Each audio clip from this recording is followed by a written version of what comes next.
Good evening, everybody. This is Robin with another edition of Horror Pop After Midnight. And my guests tonight are filmmakers Zach Pike, Bradley Huffman, and actress Jessica Buck. How's it going, guys? Doing good. Good. Doing great. Super good. How you doing? I'm doing pretty good. Thank you for coming on. You guys did a private screening, and then you're going to have another screening this Saturday in Hamilton about your independent thriller, horror, comedy film Choke. So, Zach, how did you and Brad get together to come up with this concept? Yeah, so I woke up in the middle of the night. Sometimes I will just wake up in the middle of the night and I'll pick up my phone, have a phone like the Notes app, and we'll just write like ideas that come to me. The next day I'll look at them, and 99% of them suck, and it's like, why did I think this was a good idea?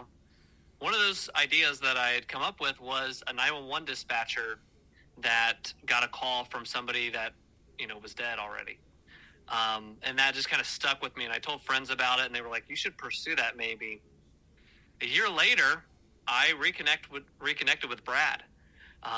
We just caught up, since high school and all the stories and all that stuff. And in that, he said he was still doing music stuff and interested in that. And I said, I've been doing video work. And he called me one day and said, hey, we should do, a music video. Would you want to help me with that? I said, yeah, sure. That would be awesome. And I got off the phone with him, and I felt in my gut. I was like, that idea about the 911 dispatcher, it has some horror elements. I know Brad is so into horror. Maybe I should have said something.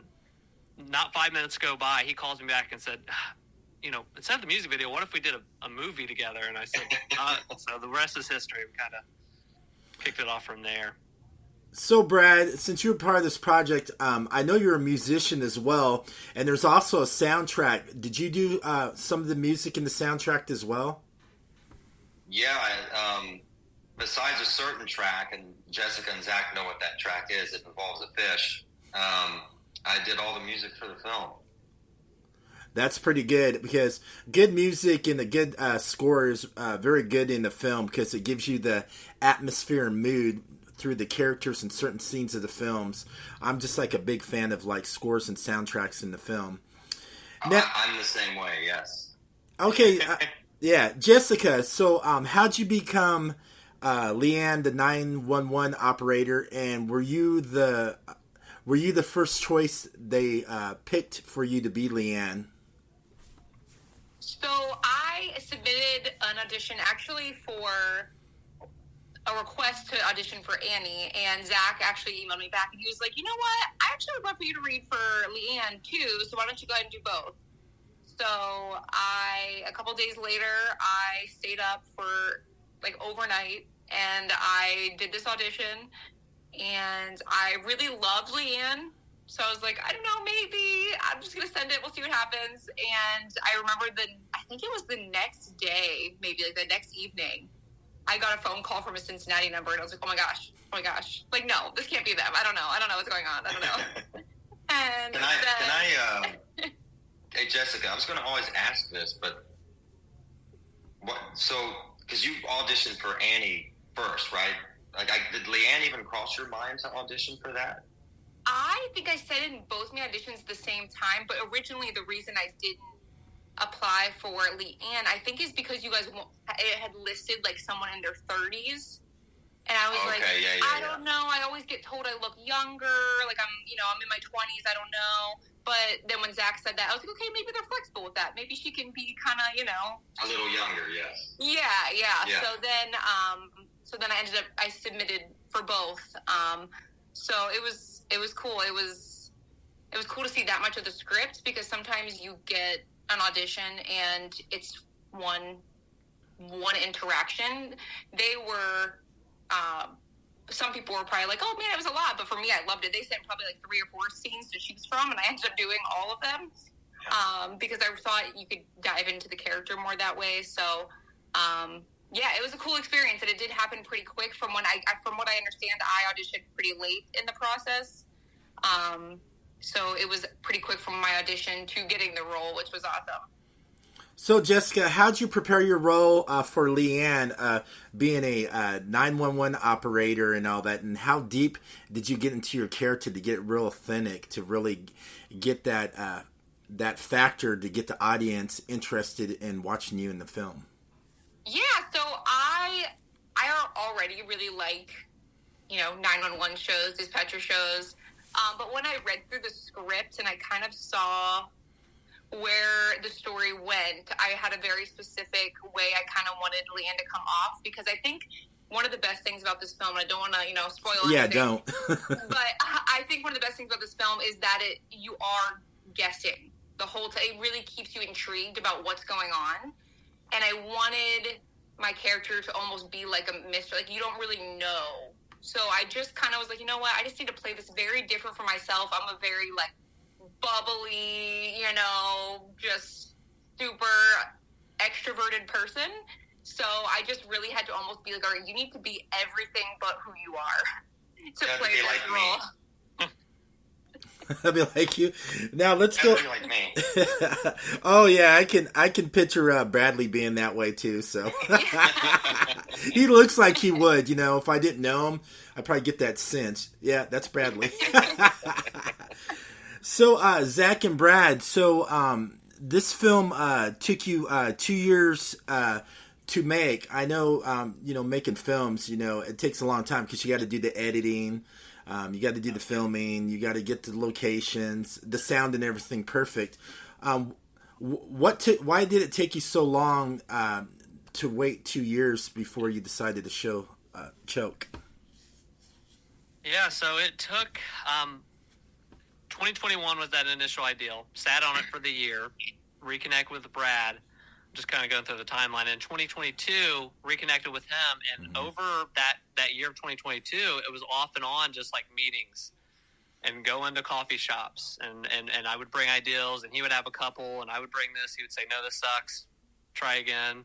And we would just kind of, that process went on for all of 2022 until it got to the point where we had enough bullet points of ideals and scenes and different things that were happening. It's like, okay, I feel confident enough to take that and write the script from there. So that kind of went into, I can't even remember, I think going into 2023 or late 2022, that's when in 2023 it's like it's time to let's start casting and figure this out, which I've never done. I've done stuff with friends before, but I never did casting calls and reached out to other people. This was all new. We were just in uncharted territory for both of us in that way. So, and we took our time. We took our time and responded to everybody that wanted to do the audition. We watched a lot of auditions. We took our time with every step of the process because we felt like if you mess up the script, if you mess up the foundation, if you mess up the casting, if you mess up this, everything will crumble. It'll crumble in the end. So we were very careful about the quality on each step of that process. So that's why 2 years just went by very quickly trying to do that. So Bradley, how much? I'm sorry. Go ahead. Oh no, go ahead, Bradley. Well, I was going to say the script we revised it countless times. We were really nitpicky because I think at this budget level, everything has to align perfectly. We can't rely on these expensive things that a lot of other feature films have. So it's at least what we do have, we want to make sure we knock it out of the park on all fronts. And that script went through so many revisions. And I think it was 6 or 7. Some more major than others rewrites on this. So yeah. So what was going through your heads when you decided to do your first feature film?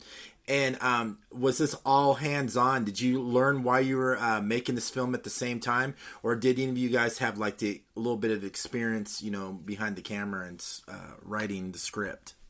I think to preface that, when we had that initial call and said, yeah, let's do a project together, it was only going to be 15 minutes. We said 10 to 15 minute short film and we're done and we're out of here. And he was like, yeah, let's just make it easy. Well, when we started doing those meetings, it was like, oh, we could do this and then do this. And I'm like, then we might be out of this.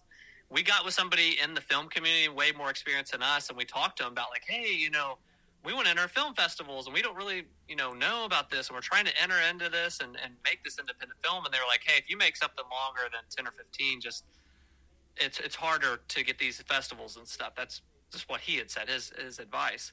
So we had a long talk, and it was like, do we make this thing bigger? Because our vision for this is bigger. And sure enough, like Brad was with me, and it's like, this might be our last film we ever make. We don't know what tomorrow holds. Let's just go all out. So we just did everything, and it's supposed to be 45 minutes. Went through the editing process, got to an hour and a half, and I was like, uh-oh.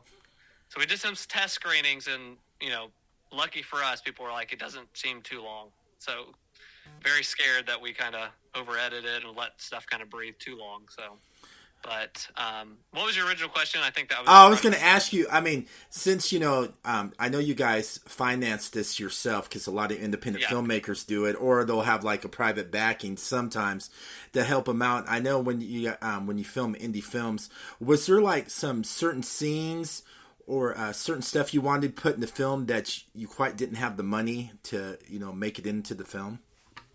No, we actually, we went over budget, but me and Brad split this 50-50 to fund this thing. We didn't do crowdsourcing. We didn't do, outside investors. Not because we're against that stuff. Yeah. I think it just was, for me personally, I felt like I hadn't done something to this level yet. I didn't want to ask other people and do the crowd. Other people want to do that. That's fine. Yeah. But like for me and Brad, I think we both felt like, I feel like we have to have a proving of ourselves first.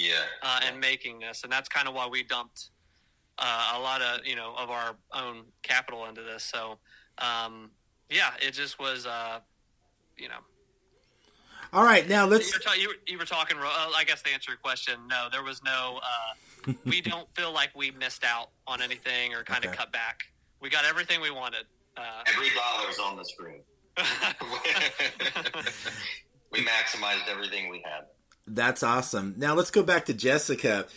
You've been in front of the camera. You've done other films too, for your roles. So what was it like to go on the set and work with these guys for the since this was their first very feature film? What was that like for you working with some newbies on the set? Honestly, I loved it, and I always tell them, I'm like, I feel like we are just like family, like friends for life now, because it was so, I mean, there weren't a lot of, crew members on set. And so because it was smaller, like you're just making these difficult scenes with, a few, sometimes there was only 2-3 crew members on set. So you're just doing it together. You're fighting through it together. You're waking up at, there were some nights we didn't even go to sleep. We're just like walking out, and it's like the sun is rising, and we're like, okay, so what do I see today? And but I wouldn't have had it any other way. I tell everybody who's like, how was it? I'm like, I could not have asked for better human beings, let alone directors, to work with on a film that was so difficult, like physically and mentally to do. Just because of how many overnight shoots there were, and some of the content too of the film. And I will always have nothing but amazing things to say about both of them, because there's like as creative, amazing individuals that way, but just human beings as well. It just could not be better. When you guys came up for the story for Choke... Thank you, Jessica. Yeah. Thank you, Jessica. Yeah, of course. So when you guys came up with the story for Choke, a lot of filmmakers do it from like stuff that's happening in their life, like growing up or a traumatic experience. So when you came up with this, was it like some of the stuff that went around in your life? Like were you big into like the paranormal, or something happened in your life where hey, it'd be cool to write a film like this? I think one of the early conversations Brad and I had when we were talking about the scary stuff was, I came with some of the stuff, and he would like kind of shudder, and he's like, that's freaking weird. That's like bothering me. And he said, he was like, because I'm admitting to everybody watching this, I get scared easy. I don't like scary films that much. I have to be in a group to watch them. So like he said, he was like, go crazy, like bring these ideals and stuff, because the stuff that scares you is probably going to be pretty terrifying. So that's some of the stuff that we played around with, was stuff that like it creeped me out just thinking about it. So I'm a scaredy cat. Hopefully that helped the film being a scaredy cat, basically, with that. So you guys also did a private showing for your film Choke, where you had an audience. So what were going through all three of your heads sitting in the theater with, some film goers, seeing what their thoughts of the film and how they really got into it? What was going through all three of your heads at that time? You can go ahead, Brad, or somebody else. It cut out at the last second. I didn't hear the last part of the question. Okay, Brad, you guys did a private screening on Choke with an audience, and this question's for all three of you guys. What was going through your guys' head while you guys were sitting there watching with the audience and watching the audience reactions to the film? What were you guys thinking? For me, it felt everything we had went through to get this thing made. That moment made it feel worth it. Finally, like I said, this was a super tight-knit crew. We did not have many crew members. I mean, the actors were technically a part of the crew as well. Every actor on the set had picked up a light at some point or had to do something. We were always just scrambling around. And that premiere was, I got emotional there. Me and Zach both did. Because, we got to sit in the middle and we're just watching everybody watch the movie and seeing people laugh at the things we wanted them to laugh at, and get scared of the parts we wanted them to get scared at, and then cry at the parts we wanted them to cry at, and then actually working. It just felt like everything came full circle. And I think Zach would echo the same thing. It was an incredible experience. Yeah, it was incredible. I was also, and I think I'm speaking for Brad too, very nervous because, for me, I could feel the weight of those 2+ years just weighing on me and being like, this has to be good. Like, we want this good for the actors and the crew. All these people showed up, and it's like, oh my gosh, everyone's going to see this, in a big crowd for the first time. But yeah, what Brad said, it just was very emotional. It was very cool when all those beats hit that we wanted to hit, and the film's like, oh, like just a breath of fresh air. Like, oh my gosh, I can't, like, a weight off your shoulders. It was awesome. Yeah. And you, Jessica? Yeah, for me, obviously I didn't have 2 years into it, but from my perspective, I actually was more the whole time wondering what Zach and Brad were thinking. I was like, oh my gosh, is this everything they want it to be? Like, I hope it is.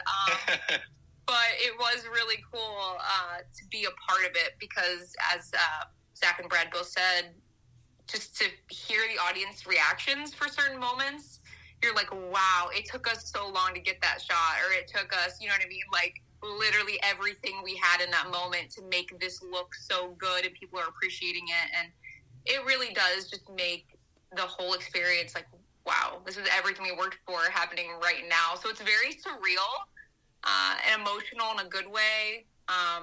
But there's a lot of feelings that go on. But I was just very glad that it was, Brad and Zach had such a great turnout and such great feelings from people, because I was like, oh my gosh, this is like 2 years of their lives, like right now, riding on this. I had told Zach, I said, if the first 20 minutes play and it's not working, we should put on black hoodies and just slowly walk out of the premiere and then just let Jessica handle it. Yeah. Hey, Jessica could handle it pretty well because they would be leaning on her because she looks like a young Bryce Howard. I get that all the time. This is my son's bedroom. It's Jurassic Park. Yeah. So I'm fitting the role right now. I'm in my dress. That's funny. And here's a question I always ask my guests. Okay, if you guys were in a horror film, who would get killed first? Who would be the instigator, and who would be the killer? Out of us? Yes. That's a good question. I'd be the instigator. Yeah, I think so. Yeah. I'll take the killer. I guess I'll just take the killer. I would probably die first because I'm not a big scary movie person, so I'd be like, I don't know, what do I do? Oh, I could see her. I could see because Zach would be instigating her, and she'll be like, what are we doing here? Do you want me to open the door for you? Is that what you want? Right. Oh, you want me to go first? Okay. Yeah, and then you get Brad. Brad, he blends in, because he does look like a villain killer, like a super villain. So he'd be sitting there all innocent, playing that old scared thing. It's like, I don't know, I'll just stay here. You guys go in front of me, and then comes right behind you and gets you guys. Yes, yeah. So Bradley, you're big in the horror films, which is pretty cool. What got you to fall in love into the world of horror? Ooh. I'm going to say John Carpenter's Halloween, the original Halloween from 1978. I used to steal the VHS from my mom and watch it at like the age of 7, which I wasn't supposed to do that, but I got obsessed with it. And ever since I watched that, I was hooked on horror films. I just love the whole mystique and especially like horror films that take place during Halloween. I've just always had a soft spot for that, and I've always migrated to that. And I've loved horror films ever since. And The Shining is a big one. That's another big favorite of mine. And there's a lot. I could keep going on and on about it. And you, Zach? Yeah, I don't watch as much horror as Brad, obviously, but I love The Shining as well. And then I guess to compare it to bring it back to Choke, Twin Peaks, it's not really horror either, but that was the biggest influence for this film. It was. Trying to have, because there's some heavy stuff in Twin Peaks if you think about the material and then the subject matter. It's pretty heavy. But there's goofiness every corner in that, but it perfectly kind of blends, and that's what we really were inspired by for this film is, hey, we have some dark subject matter in Choke, but there's some goofballs in it. There's some weirdos. There's some weird townsfolk. Like you're just like, what is going on in this town?